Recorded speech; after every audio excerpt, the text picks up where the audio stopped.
Here we are, guys. The top. And this tofu is so black. Oh, probably lots of expecting. I thought it's white.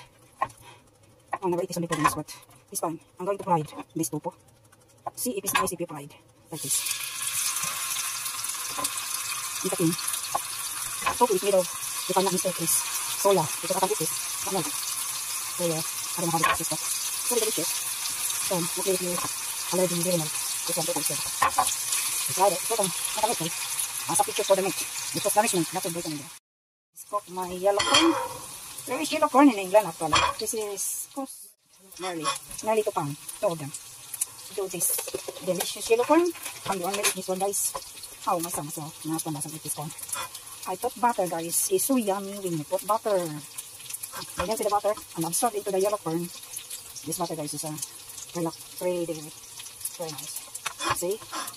I remember when I come back in Philippines, the yellow corn is so expensive in the shopping mall. In this room. But this is prices in England. Here we are. Melted na, guys. Yummy. Look at this. It's tofu, guys. This looks like a spam. If you look at it, it's like a spam. But it's not spam, it's tofu. Here we are. Nice looking. Would you like this one, David? The tofu? No? So only me I'm eating this a lot? Oh my goodness. Yes, your daddy doesn't eat this. So me only. Good. I got 1 week. Yucky. My goodness. Here guys. The tofu, fried tofu. Try this, guys. Delicious. It's not bad, guys. Delicious. This kind of tofu is lots of pepper. But actually it's delicious to try.